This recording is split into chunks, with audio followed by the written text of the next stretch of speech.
morning, campers! Oh god, I hadn't actually spoken for like an hour. My voice kind of died in the middle of that word. Good morning, good morning, good morning. It's actually evening. As you might be able to tell from the glorious sunset ahead of us, we are in central-ish southern Illinois. We're on Interstate 72, a little bit west of Springfield, Illinois. We have another JB Hunt trailer behind us. One of their dedicated service trailers, weirdly. I've been mostly hauling their 360 boxes when I do JB Hunt loads, but this one's DCS dedicated, so still a JB Hunt trailer, still allowed to pull it when doing their loads. Left lane closed, 1 mile, 55 miles per hour coming up. Let's switch the cruise off, boom. Engine brakes on. I've got all these lovely clicky switches for things like that. Yeah, I know, I'm still going a little fast, it'll come down. There we go, engine brakes off. This truck doesn't do 55 super well, it's only like 1,040 RPM in my top gear. So it's with a heavy load, we're at 45,000 in the box. Well, a little bit less. I think we're about 40. The bill of lading says 40,000. My Catskill ticket said probably about 43,000 in the box. So we're a bit heavy on this one, but we do have a decent amount of horsepower. Like I've actually accidentally accelerated to about 58 here, so trying to ease up a tiny bit. Because this old Herald here has plenty of power available. Oh, 45. Really? Is that a caveat underneath? Is that wind flashing? Photo enforced. Okay, 45 it is. Down chips.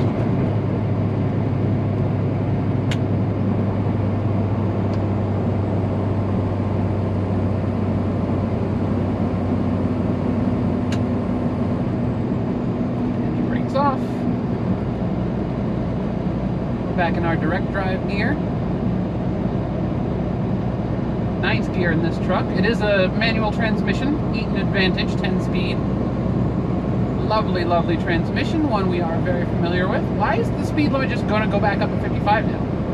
What the heck, guys? I feel like that was just an arbitrary speed limit. There was no actual reason for any of it. I've been doing any work.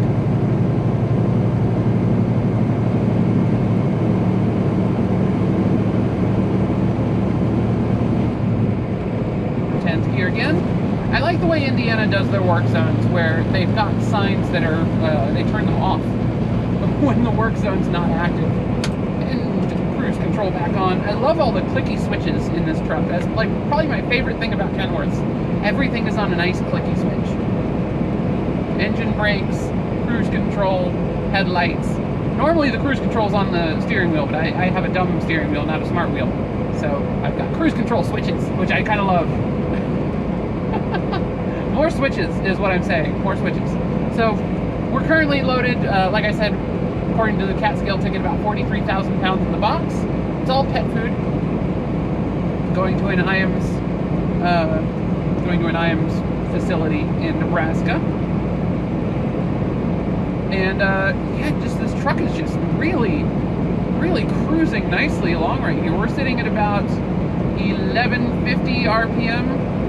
On this MX-13 motor, which puts us about 61 miles per hour, and this truck is loving it. It is so quiet, it is so chill. Guy just turned his headlights on, he's not brake checking me.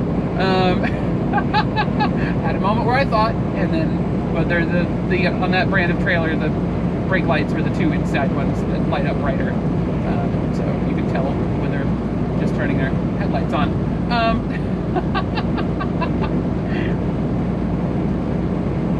Yeah, he's like, we're going a little bit uphill right now, and you can kind of hear the engine working a little bit, but it's still super chill. Like, it's not struggling, it's not lugging at all, it's just, yeah, no, we'll put a little more fuel in to get up this hill.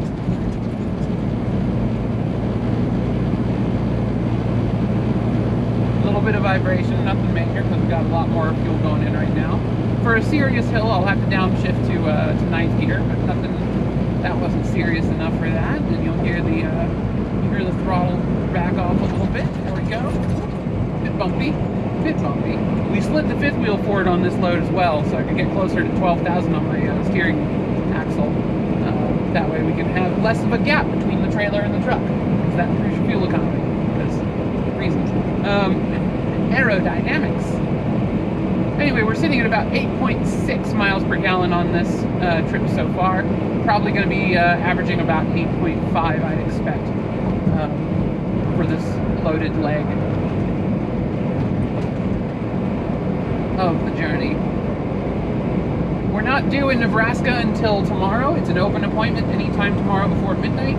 We're scheduled to arrive about 1800. So, yeah, probably ought to work out right. It is currently, sorry, that clock's an hour off because of daylight savings, and I haven't fixed it yet because I never remember when I'm stopped. It's currently about 7 p.m., about 8 minutes before 7 p.m. March 16th, 2022. So to clarify a couple of things. One, I don't work for JB Hunt. I just happen to be pulling their trailers because they're paying the most this week. This is my first JB Hunt trailer in since the week I picked up the truck. So we're definitely not dedicated on them or anything. This just happened to be here. I ran a brand new IMCO trailer, Idaho Manufacturing Company trailer. They built one in Burley, Idaho, and I delivered it to a customer of theirs up near Dubuque, Iowa. It was technically on the Wisconsin side of the river, so that was cool. Got to knock another state off the list for me and Harold. We popped over into Wisconsin, parked up at a way station, dropped off that trailer early yesterday morning, about 8 a.m. Not really that early, but I was driving all night, so it felt early.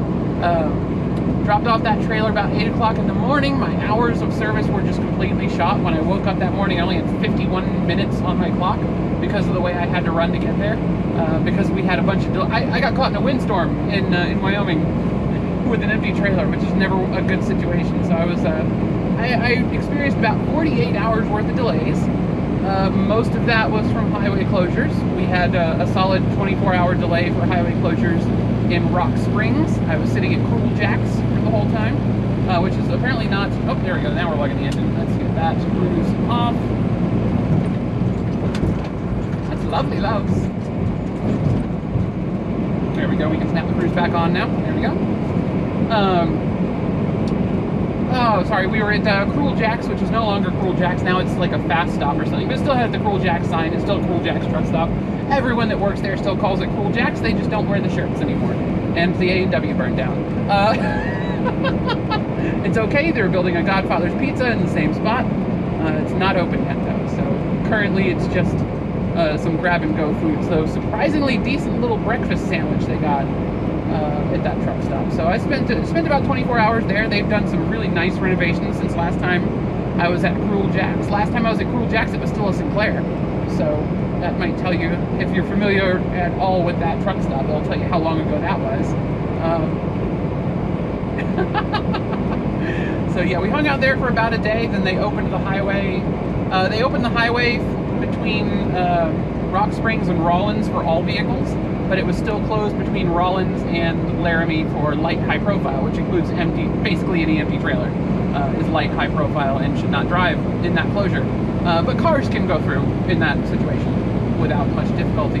And so I moved over to Rawlins, about 100 miles. It didn't really feel like I'd done anything for that day, but then my water pump died. So I had to get the water pump replaced. Thankfully, I knew it was going because it has a little hole on the bottom of it that starts to weep coolant as the water pump is about to fail. So I saw that going, and I was trying to get to the Kenworth dealership in Cheyenne to get that pump replaced, and I did not quite make it. It finally... I got to the point where I didn't want to push it anymore when I got to Rawlins, including one brief period of seeing steam come out of the exhaust, which is when you know that like the coolant is not being held into the water pump anymore. Like that's a problem. It's a big problem. It stopped very quickly, but it's still a problem. You don't want coolant getting into the engine. That's bad for the engine. So we stayed in Rawlins. and they sent a courier over to Cheyenne to get the part, because I knew that Kenworth dealership already had it, because they were going to do the repair for me. So they sent the courier over to Cheyenne to get the part, brought it back to Rollins. That took like 6 hours because the weather was awful. The weather was terrible that day. And they brought the part back, got it fixed, and I got out the door with a grand total of about 48 hours in Wyoming, having only moved 100 miles. And then we ran. I got out of the door of that repair shop at about 8 p.m. 8 p.m. on what's today? Today's the 16th, so yesterday was 15th, 14th. I got out of there about 8 p.m. on the 13th. Drove really hard, got to the scale in North Platte, the weigh station, at like 5 o'clock in the morning on the 14th. Yeah, 5 o'clock in the morning on the 14th. And I spent an 8-hour break there. Then just drove like crazy all day on the 14th.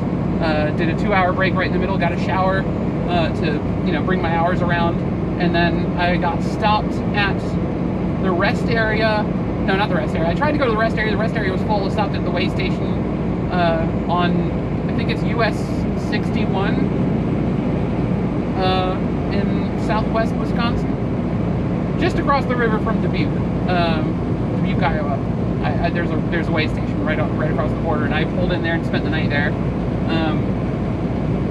And that was at like 3 o'clock in the morning on the 15th yesterday. So I wound up sleeping for about 3 hours, and then made the trailer delivery at 8 a.m. And honestly, I felt great. I stayed up the whole rest of the day. It was like the best 3 hours of sleep I've gotten in my life. I was exhausted.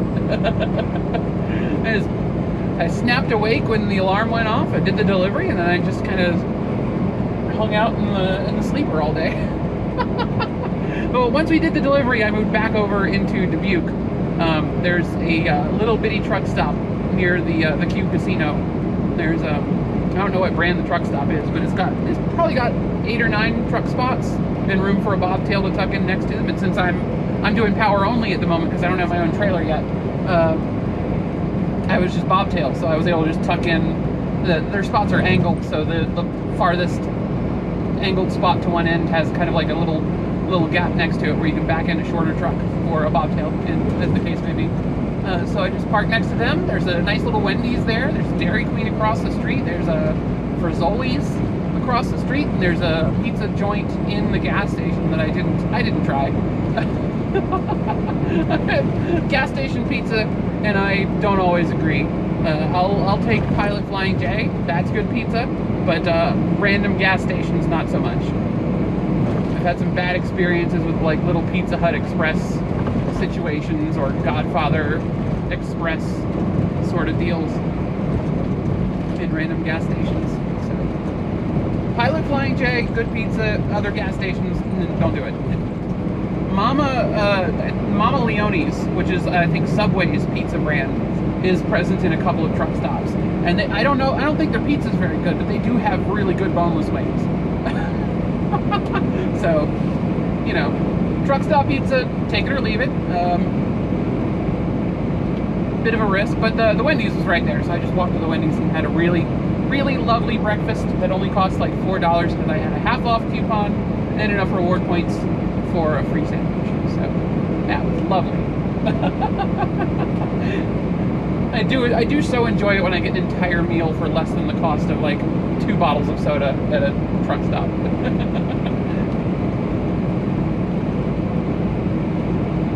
So yeah, we sat in Dubuque for most of the day, the whole day yesterday, once we got that trailer delivery, because my hours were totally screwed up. Once I got to the truck stop, I got hours back at like 3 o'clock in the afternoon. Once I did 7 hours at the truck stop, I was legally allowed to drive again, but my sleep pattern was just completely thrown off from my hours of service, so I just waited and spent the night at the truck stop just to get back on track.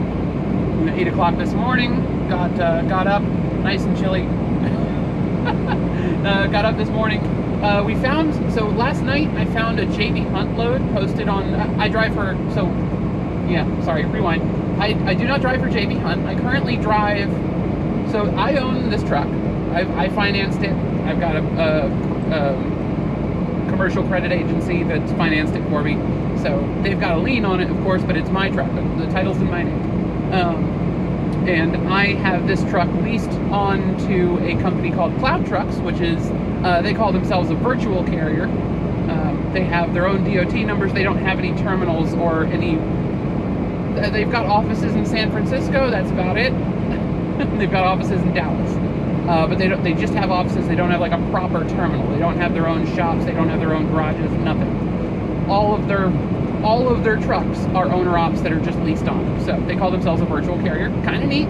And they've got an app, and the app aggregates loads from a whole bunch of different sources. So I can see JB Hunt loads. I can see loads from 123 Load Board. I can see loads from DAT Load Board. I don't think Keep Truckin's on there, but if I can find a load on there, I can book it myself and just have them send the rate confirmations to the Cloud Trucks folks. So I can pursue freight on my own, even without having to find it in the app, as long as they're happy with our insurance and our motor carrier number. And it's a 53-foot box. I'm allowed to pull it, or shorter. Shorter boxes are okay as well. As that trailer we delivered yesterday was a 48-footer, so that was fun. That's the first 48-footer I've ever pulled. Oh, guy on the shoulder. Let's move over. Also, I'm starting to lose the sun here, so I might need to take off the sunglasses about now. Yeah, I think that's a safe bet. Let's put those up there. Ooh, you did not get far off the road there, buddy. I did not see any coolant in that guy's radiator. I feel your pain, buddy. I was there last week. How's cell service here? Yeah, he's fine. All right.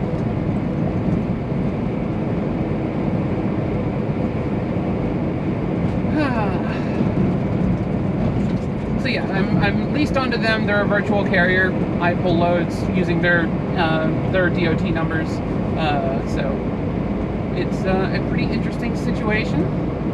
And they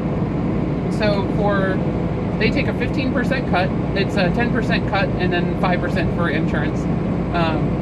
So if I go out and get my own insurance, then they only take a 10% cut. But I use their insurance because it's cheaper. Their insurance is nice and cheap, actually. It's like it's good to group together for insurance rates in trucking, because if you're just a single owner operator with your first truck, you're going to get charged out the nose for insurance. It's much better to group up with other owner ops in a setting like Cloud Trucks or Landstar or Dart. I think does owner op stuff. Wow, that's a lovely sunset just over the crest of that hill. So yeah, they take 5% for insurance, 10% just for other services provided. They got me my plates and my IRP registration.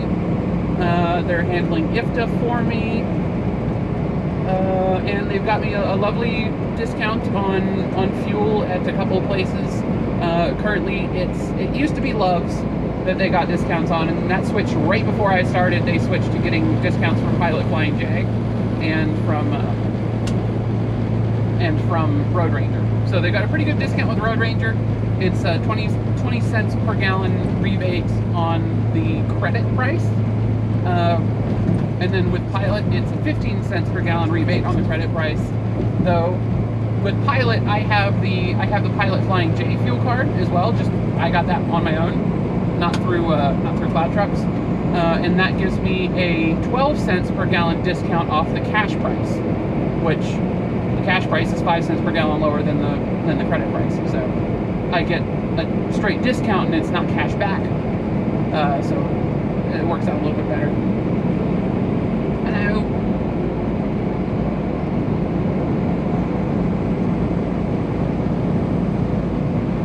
Yes, you are. Weird to move over. So yeah, JB Hunt loads are, there's a lot of JB Hunt loads on this load board. And when you're on the power only side of Cloud Trucks, it can be really beneficial to stick to JB Hunt. So when you get a JB Hunt load, you can a lot of those you can do what they call an instant book, where you see it on the app, you hit the button, it's yours. It's like you don't have to call anybody, you don't have to negotiate anything. They've got a listed price. If you like that price, boom, it's yours. You're done. And so that's pretty nice. On the power only side, that's the only load source that you can instant book with is JB Hunt. But the catch is you have to go find an empty JB Hunt trailer, and that can take a while. Like we tried to haul a JB Hunt load down to get out of Florida, and they just never found me an empty. And eventually I just switched over to, they had an empty trailer move posted, where they were just like, oh, we just want to get this trailer out of Florida and up into Georgia.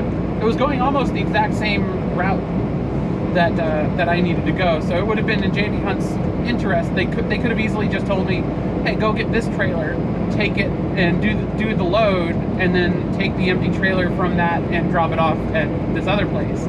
But they weren't really interested in that for some reason. So they wound up paying me almost the same thing just to haul empty. Just to haul empty from with only 2 stops instead of loaded with 4 stops effectively. Because you have to get the empty trailer, you have to pick up the load, you have to move the load to the receiver, and then you have to drop the empty trailer off somewhere. Or you can hang on to the empty trailer, run another JB Hunt load. So there's trade-offs. If you get on a JB Hunt load, it's better to stay on JB Hunt loads if you can, and keep chaining them, because you can hang on to your trailers, which is pretty cool. So that's potentially what we're going to do. I'm going to check once we get stopped for the night. We're aiming for the Loves in Bevier, Missouri, by the way. We've got 3 hours on the clock, and we're currently 460 miles from the city of Aurora, Nebraska, which is near Grand Island. So let's see, 210 miles from a bare left onto US 36. I don't know what that direction is. That might be halfway across Missouri. We might not make it to Bevier tonight. Just crunching the numbers in my head. We might not make it. I've got plenty of other options before then, thankfully. I know this route across northern Missouri relatively well, so we'll see. We'll see. Once I'm done recording, I'll slap Bevier into the GPS and make sure I've got the hours to get there. It is currently 7 p.m., so I really don't want to be rolling in there at 10 p.m. If we're not going to get there before 9, I should find somewhere else to park, I think.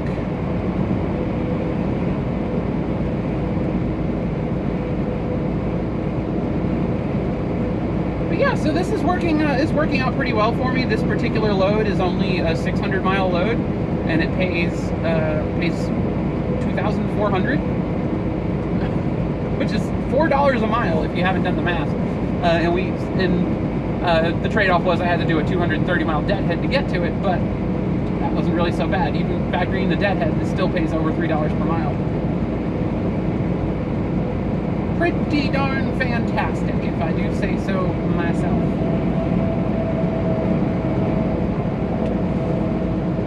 And I do. So just for some context there, I can turn a profit in this truck on about, so my costs to operate the truck, I'm aiming for about I'm aiming for about $1 per mile as my cost to operate the truck. Most of that expense is fuel.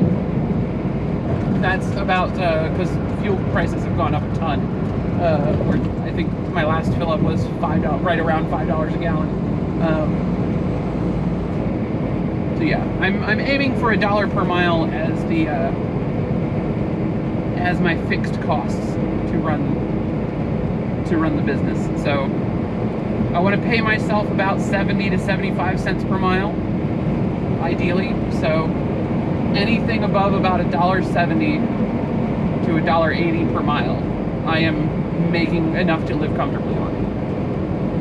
And this load pays over double that.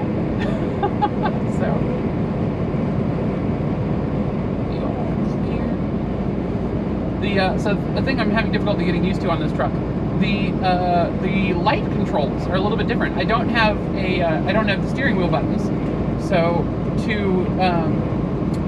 whereas on my Freightliner, I had steering wheel buttons for dimming the headlights and for blinking my marker lights. Those are both now functions on the stalk on the left side of the steering column. So pushing that stalk forward, which was flashing my high beams on every other truck I've ever driven, on this truck dims my mains, dims my low beams. So it's, you know, signal to other people you're safe to come over. Oh, we're about to get to the Eagle Bridges. Yay! I like those. Those are cool. It's the Illinois River, I believe, we're about to cross. So pushing the stalk forward dims my headlights, releasing it turns it back on. So that's signal to other drivers safe to come over. If I push the little button on the end of that stalk, that interrupts my marker lights, which just dims my marker lights for a moment, and then when I release the button, they come back on. So that's the thank you button, is the colloquial term for that. That's our thank you button is on that stalk on the left. There's a ring on that same stalk. If I push that ring in, that activates my windshield wiper fluid and cleans off that bug that was right in front of the camera. And then turning that ring controls the speed of the wiper blades. If I pull on that stalk, obviously up and down on the stalk are your turn signals. If I pull on that stalk, it one pull turns my high beams on, another pull turns them off. It doesn't stay pulled. It's a button, effectively, not a switch. Nice Western Star, dude. So it's taken some getting used to because I can't blink my high beams with just like a push of the stalk, which is a little bit odd. But and then so if my headlights are off, pushing the stalk does absolutely nothing. It doesn't bring them on briefly. So during the day, if I want to signal to other drivers that it's safe to come over, I have to turn my headlights on with the switch and then turn them back off again. And the switch is over to my right, which needs the same hand as my gear shift. So unless I run with my headlights on during the day, which I've done a few times. But these are halogen headlights, not LEDs, so I don't necessarily want to run with them on all the time because they'll burn out faster. It's all trade-offs, I honestly, the cost of headlights is not enough for that to be a real issue, but I don't have any spare headlights yet in the truck because I need to, when I've got time, I just need to open up the headlight thing, pull one of the bulbs out, go inside a truck stop and buy some spares that match it, because I doubt it's the same headlights as the Freightliner Cascadia, which I know which headlights go in that, but I don't know what goes in the T680. So yeah, at some point I'll do that. I'll pull one of the headlight bulbs out and go in and get some extras, and then I can run with them on all the time and not worry, because if one goes out, I can pull over, replace it, we're good. Replacing headlights, one of the easiest things to do in a tractor trailer. They are designed to be simple. A lot of bugs out tonight. Thankfully, most of them seem to... Oh, no, never mind. I can't believe I said that and a bug hit right in front of the lens. I was literally halfway through the sentence. At least they're missing the spot right in front of the camera. And then one hit. Right in front of the camera. Let's cruise off. Downshift. Oh, missed it. Oh, I'm so bad at manual transmissions now. Ninth gear. Grind it till you find it.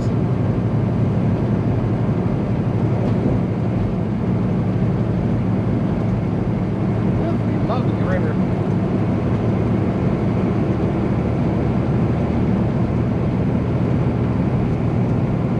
And back to 10.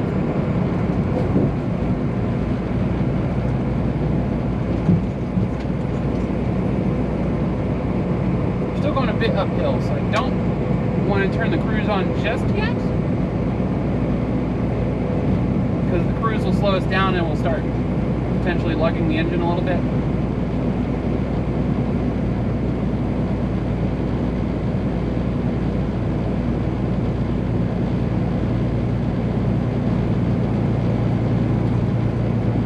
It's weird to have so much control over what the engine's doing again. I was so used to driving that Detroit automated manual.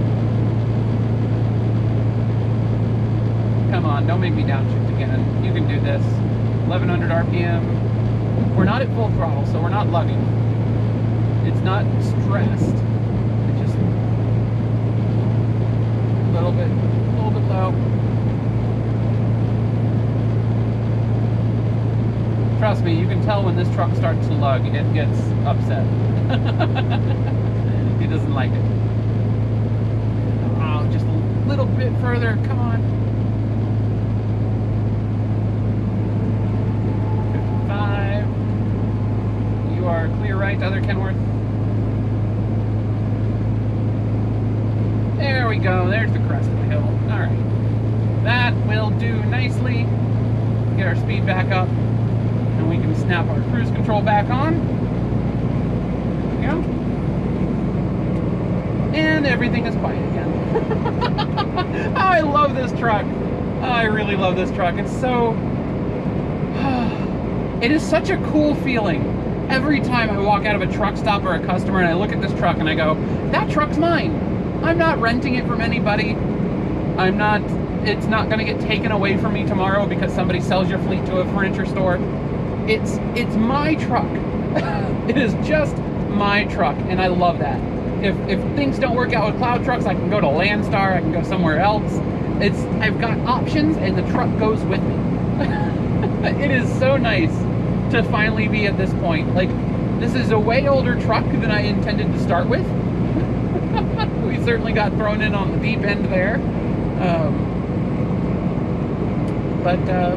You know, it's quite all right, I think. Speaking of Landstar, hello. I wonder why Landstar has so many trailers that don't have skirts on them. There's so obviously a thing you can do to save money. Thankfully, the JB Hunt trailers have side skirts. All the ones I pulled anyway, which is mostly 360 boxes, and this one dedicated, DCS dedicated trailer. We're getting very nice fuel economy with these. Very nice aerodynamic trailers, nice rounded front corners, smooth sides, nothing sticking out of them but rivets. Side skirts flare a little bit right before the axles, so it's nice smooth airflow over the wheels. They don't have wheel covers, which is, you know, not ideal, and it doesn't have tire auto inflates, which is also not ideal. But it does pair nicely with the wheels. So just the where the skirt ends and where the wheels start is very nicely aligned. So that's good fuel economy stuff right there. Not a very fuel efficient bumper design, but that's not really that big a deal. That is such a small difference that it's basically negligible.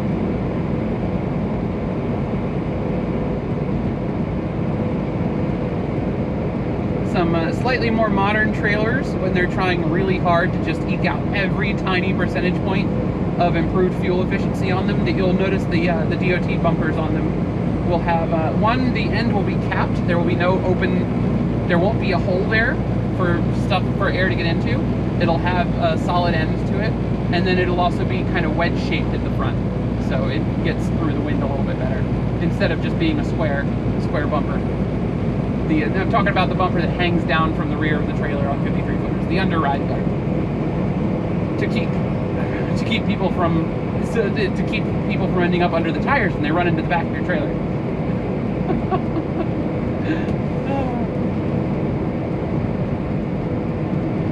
Ooh, a Conestoga. Hello, retracting tarp trailer. I love that those are called Conestogas. I didn't know that until relatively recently. A Conestoga is a covered wagon, and it's literally what that is. That's just the modern evolution of the covered wagon, and I love it. It's like, of course that's a Conestoga. Brilliant. Apparently it's more of a Canadian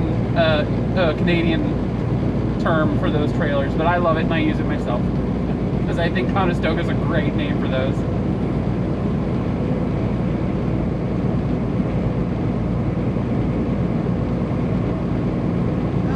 But yeah, so things are going well.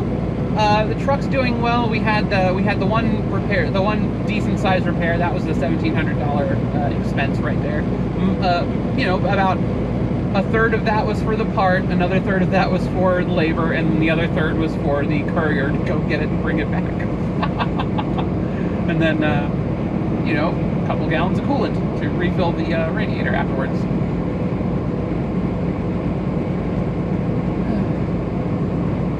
So yeah, a little bit of an expensive one that basically ate every penny I made on the empty trailer move, but it's held up nicely, and we're not losing coolant every night anymore. And, you know, the truck's happier. The truck's happier. That new water pump will hopefully last another 800,000 miles. Because the old one looked like it was the original.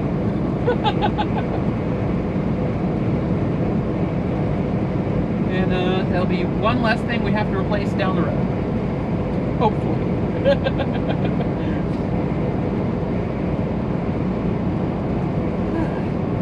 Once we have this load done, we'll be at a profit for the week, even with that expensive repair on top of everything. We'll have made over $1,000 above cost this week still after this load, which is nice. Would have liked that to be higher. Of course, it would have been $2,500 if I'd not had that repair. But you know, considering we also lost 2 days to weather, that's a pretty good revenue for the week. I'm aiming.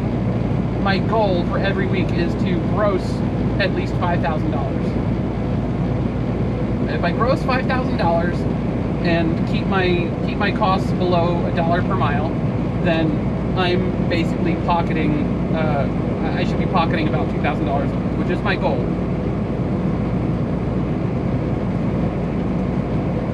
With this truck.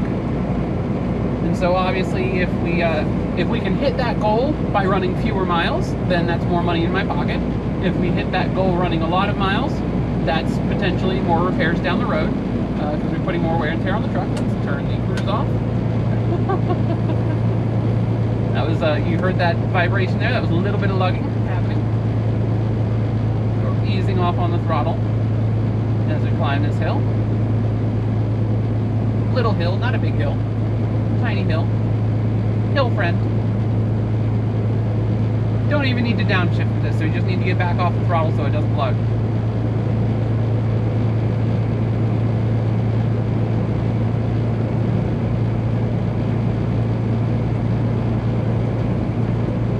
And there we go, cruise control.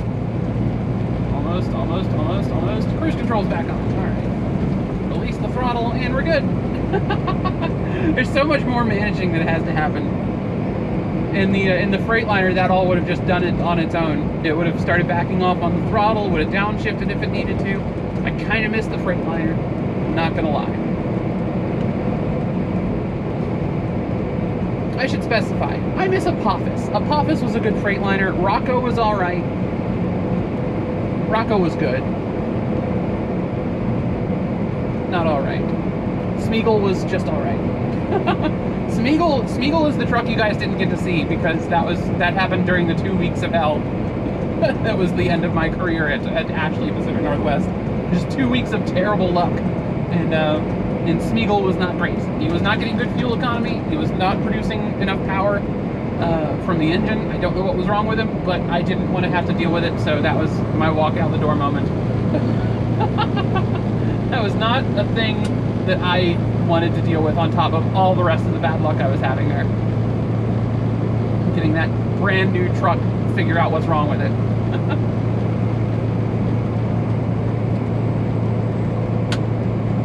When you get a truck with less than 10,000 miles on it that has a problem that big, it is not worth the trouble to figure it out. That's the point, especially when it's not your truck. That's the point where you turn in your keys and say, give me a different truck. Y'all figure this out, hand it to somebody else once it's fixed, give me something different now. And that was, I don't know.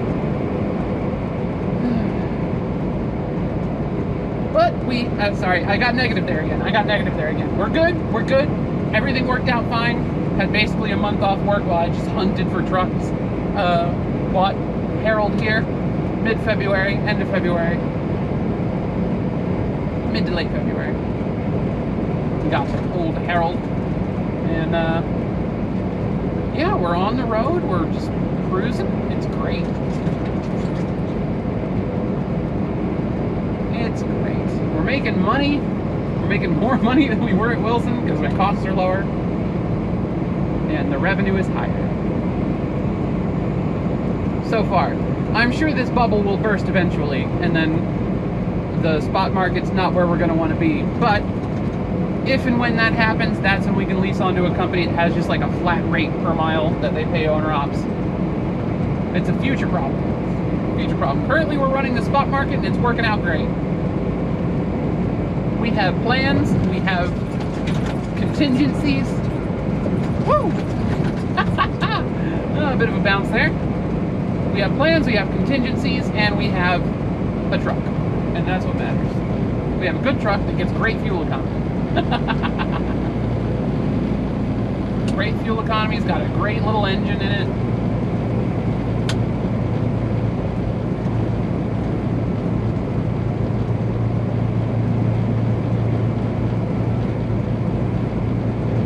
I do have a laundry list of other things that need to get fixed on this truck over time.